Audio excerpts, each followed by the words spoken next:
আদম নবীকে পাঠালেন, মুজিজা দান করে পাঠালেন। শীষ নবীকে পাঠালেন, মুজিজা দান করে পাঠালেন। নূহ নবীকে পাঠালেন, মুজিজা দান করে পাঠালেন। ইব্রাহিম নবীকে পাঠালেন, মুজিজা দান করে পাঠালেন। ইসমাঈল নবীকে পাঠালেন, মুজিজা দান করে পাঠালেন। ইসহাক নবীকে পাঠালেন, মুজিজা দান করে পাঠালেন। ইয়াকুব নবীকে পাঠালেন, মুজিজা দান করে পাঠালেন। ইউসুফ নবীকে পাঠালেন, মুজিজা দান করে পাঠালেন। মুসা নবীকে পাঠালেন, মুজিজা দান করে পাঠালেন। ঈসা নবীকে পাঠালেন, মুজিজা দান করে পাঠালেন। আল্লাহ রাব্বুল আলামিন আমার শাহনশাহে জিবাকার, মদিনাকে তাজদার, আহমদে মুক্তার, নবীকে সজ্জার, দোনো জাহানের মালিক ও মুক্তার আমার নবী মুস্তাফাকে পৃথিবীর বুকে প্রেরণ করলেন।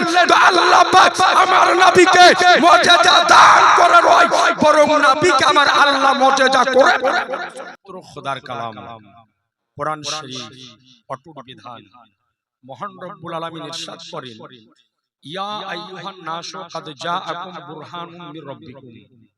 আল্লাহ বলেন যে হে জগৎবাসী মানব জাতি, নিশ্চয় তোমাদের নিকটে এসেছে আল্লাহর পক্ষ হইতে একটি বুরহান, একটি স্পষ্ট দলিল, একটি মুজিজা। আজিজানে মুহতারাম, এই আয়াতের ব্যাখ্যা করতে গিয়ে একাধিক মুফাসসিরিনে কেরাম বর্ণনা করেছেন যে আল্লাহ রাব্বুল আলামিন এই জায়গাতে মুজিজা বলতে আমার নবীকে বুঝিয়েছেন। জোরে বলেন সুবহানাল্লাহ। আজিজানে মুহতারাম, মুজিজা কি? মুজিজা শব্দটা হলো আরবি শব্দ, এর আবিধানিক অর্থ হলো অলৌকিক ঘটনা, অর্থাৎ আল্লাহর দেওয়া প্রদত্ত ক্ষমতার দ্বারাতে নবীগণ কিছু অসম্ভব জিনিসকে সম্ভব করে দেখিয়েছেন, এটারই নাম হলো মুজিজা। আর আল্লাহর দেওয়া প্রদত্ত ক্ষমতার দ্বারাতে আল্লাহর ওলিগণ কিছু অসম্ভব জিনিসকে সম্ভব করে দেখিয়েছেন, এটার নাম হলো কারামাত। অর্থাৎ আল্লাহর ওলিদের দ্বারাতে যেটা ঘটে ওটাকে বলা হয় কারামাত, আর নবীদের দ্বারাই যেটা ঘটে ওটাকে বলা হয় মুজিজা। মুজিজা আমারও আপনার ব্রেনে, আমারও আপনার বুদ্ধিতে আসতেও পারে, না আসতেও পারে। যেমন আপনাকে বলি যে আজ থেকে কমবেশ ১৫০০ বছর পূর্বে আমার নবী এই পৃথিবীর বুক থেকে মসজিদে হারাম থেকে গিয়েছিলেন মসজিদে আকসা। সেখান থেকে সপ্তম আসমান পাড়ি দিয়ে আরশে আজিমে গিয়ে আল্লাহর সাথে দিদার করেছেন, তার নাম হচ্ছে মেরাজ শরীফ। তো নবী আমার গিয়েছেন, আপনার কিতাবের মধ্যে বর্ণিত হয়েছে যে মসজিদে হারাম অর্থাৎ মক্কাতুল মুকাররমা থেকে মসজিদে আকসার দূরত্ব হলো ১ মাসের পথ। আর মসজিদে আকসা থেকে নবী আমার ৭ আসমান পাড়ি দিয়েছেন। কিতাবের মধ্যে বর্ণিত হয়েছে যে ১ আসমান থেকে আরেক আসমানের দূরত্ব হলো কমবেশ ৫০০ বছরের পথ। তো কোন ব্যক্তি যদি মনে করে যে আমি সপ্তম আকাশ পাড়ি দিব, তো তার জন্য সময় লাগবে কমবেশ ৫-৭-৩৫০০ বছর। কিন্তু নবী আমার একই রাত্রে গিয়েছেন, আবার সপ্তম আকাশ পাড়ি দিয়ে একই রাত্রে ফেরত এসেছেন। এখন নবী আমার কেমন করে গেলেন? ৩৫০০ বছরের পথকে নবী আমার কিভাবে পাড়ি দিলেন? আমি গোটা দুনিয়ার আলেম সমাজ যদি বসে যায় তো আপনাকে ক্যালকুলেটর নিয়ে বোঝাতে সক্ষম হবে না। এটারই নাম হচ্ছে মুজিজা। তো এই পৃথিবীর বুকে যতজন নবী, যতজন রাসূল এসেছেন, প্রত্যেক নবীকে, প্রত্যেক রাসূলকে আল্লাহ কোনো না কোনো মুজিজা, কোনো না কোনো অলৌকিক ঘটনা দান করে এই পৃথিবীর বুকে প্রেরণ করেছেন। এই দুনিয়ার বুকে যতজন নবী এসেছেন তার মধ্যে একজন নবীর নাম হচ্ছে হযরতে দাউদ আলাইহিস সালাম। নাম আপনারা শুনেছেন। তো দাউদ আলাইহিস সালামকে আল্লাহ এই রকম ক্ষমতা দিয়েছিলেন যে আল্লাহর পয়গম্বর দাউদ আলাইহিস সালাম যদি লোহাকে হাতে ধরতেন তো লোহা সঙ্গে সঙ্গে গলে মোমে পরিণত হয়ে যেত। একটু জোরে সুবহানাল্লাহ হবে না? এরপরে দাউদ আলাইহিস সালামের কণ্ঠে আল্লাহ এই রকম মধু দান করেছিলেন যে তিনার কণ্ঠস্বর এত সুন্দর ছিল, তিনার উপর একটা কিতাব নাজিল হয়েছিল, নাম হচ্ছে তার জাবুর শরীফ। তিনি সমুদ্রের কিনারায় বসে যখন জাবুর শরীফ তেলাওয়াত যখন করতেন, তো তিনার কণ্ঠের আওয়াজ শুনে সমুদ্রের মাছেরা কিনারায় লেগে যেত মুসলমান। এই রকম আরেকজন নবী পৃথিবীর বুকে এসেছিলেন, যার নাম হলো হযরত মুসা কালিমুল্লাহ। তো আল্লাহর পয়গম্বর মুসা আলাইহিস সালামকে একটা লাঠি, একটা আশা মুবারক দান করা হয়েছিল, যে লাঠির দ্বারাতে মুসা পয়গম্বর একাধিক কাজ, একাধিক কর্মের আঞ্জাম তিনি দিয়েছিলেন।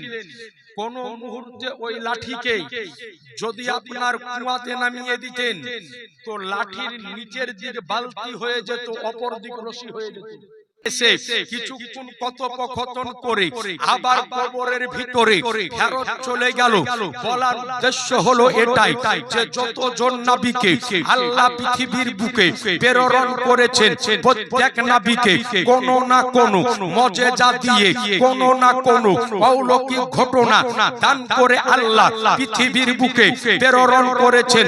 কোন নবীকে দুটো মুজিজা, কোন নবীকে চারটা মুজিজা, কোন নবীকে ছয়টা মুজিজা দান করে আল্লাহ পৃথিবীর বুকে প্রেরণ করেছেন। আদম নবীকে পাঠালেন, মুজিজা দান করে পাঠালেন। শীষ নবীকে পাঠালেন, মুজিজা দান করে পাঠালেন। নূহ নবীকে পাঠালেন, মুজিজা দান করে পাঠালেন। ইব্রাহিম নবীকে পাঠালেন, মুজিজা দান করে পাঠালেন। ইসমাঈল নবীকে পাঠালেন, মুজিজা দান করে পাঠালেন। ইসহাক নবীকে পাঠালেন, মুজিজা দান করে পাঠালেন। ইয়াকুব নবীকে পাঠালেন, মুজিজা দান করে পাঠালেন। ইউসুফ নবীকে পাঠালেন, মুজিজা দান করে পাঠালেন। মুসা নবীকে পাঠালেন, মুজিজা দান করে পাঠালেন। ঈসা নবীকে পাঠালেন, মুজিজা দান করে পাঠালেন। এ আজি জানে মুহতারাম, যতজন নবী এসেছেন প্রত্যেক নবীকে আল্লাহ কোন না কোন দু চারটি করে মুজিজা দান করে এই পৃথিবীর বুকে প্রেরণ করেছেন। কিন্তু রব্বে কাবার কসম করে বলি, যেই মুহূর্তে আল্লাহ রাব্বুল আলামিন আমার শাহনশাহে জিবাকার মদিনাকে তাজদার আহমদ মুক্তার নবীকে সরদার দোনো জাহানের মালিক ও মুক্তার আমার নবী মুস্তাফাকে পৃথিবীর বুকে প্রেরণ করলেন। তো আল্লাহ পাক আমার নবীকে মুজিজা দান করে নয়, বরং নবীকে আমার আল্লাহ মুজিজা করে। একটু জোরে হবে না? আরেকটু আওয়াজ দিয়ে। অর্থাৎ আমার নবী মুস্তাফাকে মহান রব্বুল আলামিন মুজিজা করে প্রেরণ করলেন। নবী মুস্তাফার মস্তক থেকে নিয়ে কদম মোবারক পর্যন্ত প্রত্যেকটা অঙ্গকে আল্লাহ রব্বুল আলামিন মুজিজা করে পৃথিবীর বুকে প্রেরণ করেছেন। নবী মুস্তাফার চুল মোবারক মুজিজা ছিল, নবী মুস্তাফার মাথা মোবারক মুজিজা ছিল, নবী মুস্তাফার কপাল মোবারক মুজিজা ছিল, নবী মুস্তাফার নাক মোবারক মুজিজা ছিল, নবী মুস্তাফার চোখ মোবারক মুজিজা ছিল, নবী মুস্তাফার থুতু মোবারক মুজিজা ছিল, নবী মুস্তাফার দাঁত মোবারক মুজিজা ছিল, নবী মুস্তাফার হাত মোবারক মুজিজা ছিল, নবী মুস্তাফার পেট মোবারক মুজিজা ছিল, নবী মুস্তাফার কদম মোবারক মুজিজা ছিল। আমার রাসূলুল্লাহর আজকে মস্তক থেকে নিয়ে শুরু করে কদম পর্যন্ত প্রত্যেকটা অঙ্গকে আল্লাহ মুজিজা করেছেন। এ আজি জানে মুহতারাম, অর্থাৎ আমার নবীর মস্তক থেকে নিয়ে কদম মোবারক পর্যন্ত প্রতিটা অঙ্গকে আল্লাহ মুজিজা করেছেন। এ আজি জানে মুহতারাম, তো অন্যান্য যত নবী এসেছেন তিনাদেরকেও আল্লাহ মুজিজা দিয়েছেন, কিন্তু আমার নবীকে যে মুজিজা আল্লাহ দান করেছেন ওই মুজিজা অন্য কোন নবীকে দেননি। কারণ আমার নবী হলেন সবচাইতে আফজাল, সবচাইতে আলা, সবচাইতে ইজ্জতওয়ালা। এ আজি জানে মুহতারাম, নবীকে আমার যতগুলি মুজিজা দিয়েছেন তার মধ্যে একটি অন্যতম মুজিজা হলো যে আমার নবী মুস্তাফা স্বয়ং আমার আল্লাহকে দেখেছেন। একটু জোরে হবে না? পেছনের ভাইরা যে বলছেন না, একটু জোরে বলেন না সুবহানাল্লাহ। তো আমার নবী আল্লাহকে দেখেছেন। আল্লাহকে কোন নবী দর্শন করেননি, একমাত্র আমার নবী ছাড়া। বলেন সুবহানাল্লাহ। আল্লাহর পয়গম্বর হযরত মুসা আলাইহিস সালাম আল্লাহর নিকটে দোয়া করছেন, রব্বি আরিনি, আল্লাহ একবার তোমাকে দেখতে চাই। তো আল্লাহ বলছেন লান তারান, মুসা তুমি আমাকে দেখতে পাবে না। তো মুসা নবী বলছেন আল্লাহ একবার দেখা দাও, আল্লাহ একবার তোমাকে দেখবো। তো আল্লাহ বললেন মুসা যদি তুমি আমাকে দেখতে চাও 40 দিন রোজা রাখো। কয়দিন? একটু জোরে বলেন না। 40 দিন রোজা রাখার পরে 40 জন সাথীকে নিয়ে তুর পাহাড়ে উপস্থিত হও। মুসা নবী বলছেন আল্লাহ তুর পাহাড়ে প্রতিদিন যাই, পর্দার আড়াল থেকে তুমি আমার সাথে কথা বলো, কিন্তু আল্লাহ একবার তোমার জাতকে দেখা দাও, আল্লাহ তোমার জাতের একবার আমি দর্শন করতে চাই। তো আল্লাহ বললেন মুসা তুমি 40 দিন রোজা রেখে তুর পাহাড়ে এসো। আল্লাহর পয়গম্বর মুসা কালিমুল্লাহ 40 দিন রোজা রেখে তুর পাহাড়ে উপস্থিত হলেন আল্লাহকে দেখার জন্য। আল্লাহ ডাক দিয়ে বললেন যে তুর পাহাড়ের আশেপাশে যত কীট পতঙ্গ পশু পাখি আছো তোমরা দূরে চলে যাও। বলে কেন? আল্লাহ বললেন মুসা পয়গম্বর শোনো, আজ আমি আল্লাহ আমার নূরের তাজাল্লি তুর পাহাড়ের উপরে নিক্ষেপ করব। যদি আমার নূরের তাজাল্লিকে দেখার পরে যদি তুমি সহ্য করতে পারো, তবে আমি আল্লাহ আমার জাতকে নিয়ে তোমার সামনে আসবো। কীট পতঙ্গ পশু পক্ষী সব দূরে চলে গেল। আল্লাহ বললেন মুসা তুমি এবার তৈরি হও, আমি আল্লাহর নূরের তাজাল্লি তুর পাহাড়ের উপরে নিক্ষেপ করব। মহান রব্বুল আলামিন যেমন নিজের নূরের তাজাল্লিকে তুর পাহাড়ের উপরে ফেলা, সঙ্গে সঙ্গে আল্লাহর পয়গম্বর হযরত মুসা আলাইহিস সালাম আল্লাহর নূরের তাজাল্লিকে দেখার পরে সহ্য করতে না পেরে বেহুশ হয়ে তুর পাহাড়ের নিচে শুয়ে গেলেন। একটু পরে হুশ যখন আসলো তো তাকিয়ে দেখতেছেন খোদা যেই তুর পাহাড় আজকে তুর পাহাড় ছিল, ওই তুর পাহাড় আল্লাহর নূরের তাজাল্লিতে জ্বলে সুরমাতে পরিণত হয়ে গেছে। ये अच्छी जाने मोहतरम तो हजरत मूसा अलैहिस सालाम আল্লাহকে দেখতে পেলেন না, শুধু আল্লাহর নূর দেখেছিলেন। কতটুকু দেখেছিলেন? কিতাব সাক্ষী দেয়, সুই বুঝেন সুই? বলে ওই সুইয়ের আগালে যতটুকু ধরে সেটাকে 1000 ভাগে ভাগ করলে যতটুকু হয় আল্লাহর নূরের তাজাল্লি অতটুকু মুসা পয়গম্বর দর্শন করেছিল। এতটুকু দর্শন করে মুসা পয়গম্বরের চোখের পাওয়ার কেমন হয়েছিল? কিতাব সাক্ষী দেয় নির্জন রাত্রিকালে ঘুটঘুটে অন্ধকারে যদি হাজার হাজার মাইল দূরে পাহাড়ের উপর দিয়ে কোনো পিঁপড়ে যদি চলাচল করত তো মুসা পয়গম্বর 1000 মাইল দূর থেকে দর্শন করতে পারত। একটু জোরে হবে না? তো মুসা নবী বললেন আল্লাহ আমি তো তোমাকে দেখতে পেলাম না, তোমাকে কে দেখবে? তো আল্লাহ বললেন আমাকে একমাত্র আমার হাবিব দেখবে। মুসা নবী বললেন ওগো আল্লাহ আমি হলাম তোমার কালিম, উনি হলো তোমার হাবিব। ওগো আল্লাহ মা বাইনাল ফারকে কালিমে ওয়াল হাবিবে, আল্লাহ কালিম আর হাবিবের মধ্যে পার্থক্য কি? আল্লাহ বললেন শোনো মুসা, কালিম হলো ওই ব্যক্তি যে আল্লাহকে দেখার ইচ্ছা করে, আর হাবিব হলো ওই ব্যক্তি আরে যাকে আল্লাহ দেখার ইচ্ছা করে। একটু জোরে হবে না? তো নবী আমার আল্লাহকে দেখেছেন। আচ্ছা আপনারা মেরাজের ঘটনা অনেক শুনেছেন যে নবী আমার দুনিয়ার বুক থেকে মেরাজ শরীফে গিয়েছেন। নবীর মেরাজ শরীফ কোন বছর হয়েছিল? তো কিতাব সাক্ষী দেয় যে যেই বছর কি আমার নবীর জন্য কষ্টের বছর, দুঃখের বছর বলা হয়। কেন? আমার নবী যখন মায়ের পেটে তখন পিতার ইন্তেকাল হয়েছে। যখন নবী আমার 6 বছর বয়স তখন মা দুনিয়ার বুক থেকে বিদায় হয়েছে। এরপরে আমার নবী মুস্তাফার দেখভাল লালন পালনের দায়িত্ব পড়ে তিনার দাদা আব্দুল মুতাল্লিবের হাতে। আব্দুল মুতাল্লিবের ইন্তেকাল যখন হলো তখন তিনার চাচা আবু তালেবের উপরে পড়ল। এরপরে আবু তালেবের নিকটে থাকতে থাকতে আমার নবীর সঙ্গে বিবাহ হলো মা খাদিজাতুল কুবরা রাদিয়াল্লাহু তাআলা আনহার। তো মা খাদিজার সঙ্গে নবীর আমার বিবাহ হলো। মক্কা শরীফে আমার নবীর দেখভাল করা দুইজন ব্যক্তি, এক হলো আবু তালেব আর দুই হলো মা খাদিজা।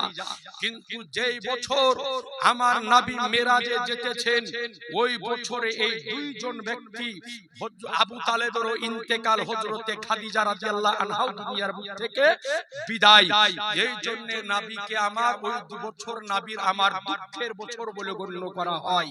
এ আজিজানে মুহতারাম, আমার নবীর প্রথম বিবি, প্রথম স্ত্রী মা খাদিজাতুল কুবরা রাদিয়াল্লাহু তাআলা আনহা কত বড় মহিষী নারী ছিলেন। এ আজিজানে মুহতারাম, আম্মা জান আয়েশা বলেন যে আমার রাসূলুল্লাহ নিজের প্রথম বিবি মা খাদিজাকে এত মহব্বত করতেন, এত ভালোবাসতেন যে আমার নবী যখন মক্কা থেকে মদিনাতে গেলেন তার পূর্বেই মা খাদিজার ইন্তেকাল হয়ে গিয়েছে। তো আম্মা জান আয়েশা রাদিয়াল্লাহু তাআলা আনহা বলেন যে আমি দেখতাম যে বাড়িতে যখন কোনো ভালো খাবার তৈরি হতো, তরকারি রান্না হতো, তো আমার নবী তরকারির বাটিকে নিয়ে মদিনার গলি গলি দৌড়ে বেড়াতেন, ঘুরে বেড়াতেন যে খাদিজার কোনো বান্ধবী যদি পাই তো খাদিজার বান্ধবীকে এই তরকারিটা খাইয়ে মনের আশাকে পূরণ করব। আম্মা জান আয়েশা বলে যে একদিন রাত্রি বেলাতে আমার নবীর আমার নিকটে আসার বাড়ি ছিল, আমি দেখলাম হঠাৎ আমার নবী আমার নিকটে নাই। আমি চিন্তা করলাম আমার নবী কোথায় গিয়েছে। বলে আমি এক পা দুপা করে যাওয়ার পরে দেখি নবী আমার মসজিদে নববীতে সেজদা অবস্থায় পড়ে রয়েছে। একটু জোরে হবে না? বলে নবী আমার সেজদা অবস্থায় পড়ে, বলে আমি কান লাগিয়ে শুনলাম নবী আমার বলতেছেন ওগো আল্লাহ, কাল মাহশারের দিন যখন হবে সবাই সবাইকে যখন ভুলে যাবে, আল্লাহ ওই কঠিন দিনেও যেন আমি আমার খাদিজাকে না ভুলি, আমার খাদিজা যেন আমার মনে থাকে।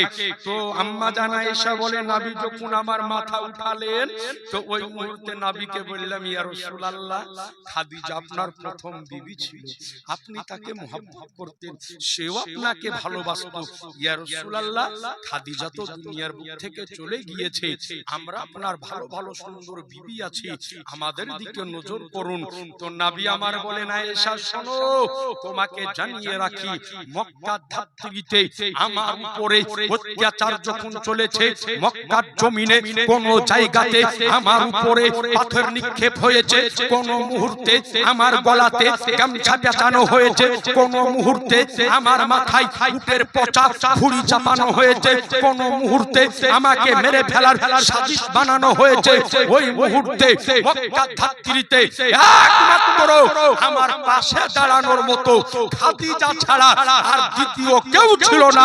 তো শোনো আয়েশা, তোমরা সকলেই হলে আমার সুখের দিনের বিবি, আমার দুঃখের দিনের বিবি একমাত্র খাদিজা। বলে শোনো আমার উপরে যখন কোরআন নাজিল হতে আরম্ভ হলো, আমি হেরা পর্বতে উঠে যেতাম, 2 দিন 3 দিন হেরা পর্বত থেকে আমি নামতাম না। ওই মুহূর্তে আজকে আমি যখন হেরা পাহাড়ের উপরে থাকতাম, আমার উপরে কোরআন নাজিল হতো, তো আমি দেখতাম যে আমার খাদিজা আমার জন্য খাবার আর পানি নিয়ে খালি পায়ে হেরা পাহাড়ে যখন চড়তো, তো ওই পাহাড়ের পাথরে আমার খাদিজার পা কেটে কেটে দরদর করে রক্ত পড়তো। এরপরে আমার খাদিজা আমার নিকটে উপরে উপস্থিত হতো খাবার নিয়ে। বলে একদিন এই খাবার নিয়ে খাদিজা আমার কাছে পৌঁছেছে, জিবরিল আমিন হাজির। বলে ও ইয়া রাসূলুল্লাহ, আল্লাহর সালাম গ্রহণ করেন। আমি জিবরাইলের সালাম গ্রহণ করেন। ইয়া রাসূলুল্লাহ, আজকে আপনার বিবি খাদিজা যখন আপনার নিকটে উপস্থিত হবে তো খাদিজাকে জানিয়ে দিবেন যে মহান আল্লাহ আপনার বিবি খাদিজাকে সালাম পাঠিয়েছেন। একটু জোরে বলবেন না? এই পৃথিবীর বুকে একজন নারী আল্লাহর সালাম পেয়েছে, তিনি হলেন হযরতে খাদিজা রাদিয়াল্লাহু তাআলা। একটু জোরে সুবহানাল্লাহ বলবেন না? আমাদের মা বরং আমাদের মায়ের চাইতেও দামি, ঠিক কি না ভাই? আচ্ছা সুবহানাল্লাহ। বিটি ছেলেরা এটা আমি ভালো করে জানি যে পৃথিবীর বুকে এরকম আলেমের জন্ম হয়নি যে বিটি ছেলের আঁচল খালি করে দিতে পারে। এরকম আলেমের জন্ম এখনো হয়নি যে বিটি ছেলে আর আঁচল খালি করতে পারে। যতক্ষণ চাইবেন দিয়ে চলে যাবে। ওর আঁচলে আল্লাহ এত বরকত দিয়েছে। কারণ যতই হাসুক সবাই তো জানে যে বাড়ির ম্যানেজার কে, নাকি পারবে? সবাই জানে যে বাড়ির ম্যানেজার কে। তো আজি জানে মুহতারাম, তো খাদিজা রাদিয়াল্লাহু তাআলা না হলেন আমাদের মা, বরং আমাদের মায়ের চাইতে দাম কম না বেশি? এই জোরে বলেন না বেশি। আচ্ছা বলেন, এই খাদিজাকে নিয়ে কেউ যদি কটূক্তি করে, খারাপ কথা বলে, মেনে নেওয়া যাবে? এই একটু জোরে বলতে হবে, মেনে নেওয়া যাবে না। কারণ আমার মায়ের চাইতে কোটি কোটি কোটি কোটি গুণ দাম বেশি হলো আমার নবীর বিবিগণদের। বলেন সুবহানাল্লাহ। আপনি জানেন আমাদের পার্শ্ববর্তী একটা দেশ আছে, ওর নাম হলো বাংলাদেশ। নাম শুনেননি? ওর নাম হলো বাংলাদেশ। আর গোটা পৃথিবীর মধ্যে যদি আপনি খোঁজ করেন যে আগল পাগল ছাগল কোন দেশে বেশি বাস করার, নাম হলো বাংলাদেশ। ওর নাম হলো বাংলাদেশ। খালি মোবাইল খুলে ওরে এমন এমন জিকিরের আবিষ্কার হয় যে জিকির কাঞ্চনজঙ্ঘা এক্সপ্রেসও বইবে না। আপনি দেখেন, একদিন দেখছি একজনকে জিকির করতে করতে স্টেজের নিচ থেকে এত জোরে লাফ মেরে চত্বরভবন চলে গেলেন। যে এত জোরে লাফ মেরেছে। আরেকটা আমার মোবাইলে জিকির আছে, একজনকে দেখছি জিকির করতে করতে বান্দরের মতন বাস বের উপরে উঠে চলেছে। মনে হয় যে একলাই ফেলে ফেলে দিবে। তো গোটা পৃথিবীর মধ্যে যদি আগল পাগল ছাগল কোন দেশে আছে খোঁজ করবেন, ওর নাম হলো বাংলাদেশ। আর যত রকমের ঈমান ধ্বংস করা ফতোয়া ডেলিভারি হয় কোথায় থেকে? Made in Bangladesh. আপনি খুঁজলেন, ওর নাম হলো বাংলাদেশ। তো বাংলাদেশকে আগল পাগল ছাগল কেন বলবো? আচ্ছা ভাই বলেন তো, বাংলাদেশের মোট জনসংখ্যা কত জানা নাই কারো? ওয়েস্ট বেঙ্গলের সমান 16 কোটি, বলে 17 কোটি মানলাম বাবা, 17 কোটি 18 কোটি মানেন। বাংলাদেশে একটা বক্তা আছে, 4 বছর ছিল মালয়েশিয়াতে, দেখতে খুব সুন্দর, গলার আওয়াজ যদি শুনেন তো বিটি ছেলে পাগল হয়ে যায়। ওর নাম হলো মিজানুর রহমান আজহারি। হ্যাঁ, ওরে বলছে বাপরে, এর চাইতে শিক্ষিত বক্তা নাই গো। আপনাকে একটা কথা আপনাকে বলে রাখি, গলার আওয়াজ দেখে পাগল হয়েন না, চেহারা দেখে পাগল হয়েন না। এই মিজানুর রহমান আজহারি আমাদের মা খাদিজাতুল কুবরা রাদিয়াল্লাহু তাআলা আনহাকে তালাক খাওয়া বুড়ি মহিলা বলেছে। শুনেছেন? বলেছে যে সে ছিল তালাক খাওয়া, দুইবারে তালাক খাওয়া বুড়ি মহিলা। বলেন আপনার মাকে যদি কোনো ব্যক্তি তালাক খাওয়া বুড়ি মহিলা বলে সহ্য করবে? এই জোরে বলেন। তো আপনার মাকে বললে সহ্য করবেন না, কিন্তু নবীর বিবি যার দাম আমার আপনার মায়ের চাইতে বেশি, তাকে বললো তো আপনি সহ্য কেমন করে করলেন? তো এই যে আপনার এই ভাইরাস, আপনাকে বলে রাখি, করোনা ভাইরাসের চাইতে ভাইরাস হলো খারাপ। কেন? করোনা ভাইরাসে যদি আপনাকে ধরে আপনার জান নিবে, আর আজহারি ভাইরাসে ধরে নিলে জান নিবে না, ঈমান নিবে। কথা বুঝতে পেরেছেন? এরপরে আমার নবীকে বলেছে কাউবয়, গরু রাখাল। আচ্ছা বলেন, নবীকে যদি রাখাল বলে তো আপনি মেনে নেবেন? এই মানবেন? জি, মানা যাবে না। কারণ নবীকে রাখাল বলা হলো হারাম। নবীকে রাখাল বলা হলো হারাম, নবীকে রাখাল বলা যাবে না। তো যেই কথাটা বলতেছিলাম, তো শেখ হাসিনা পালিয়ে এসেছে। পালিয়ে আসার পরে আপনার মিজানুর রহমান আজহারি মালয়েশিয়া থেকে বাংলাদেশে ঢুকলো।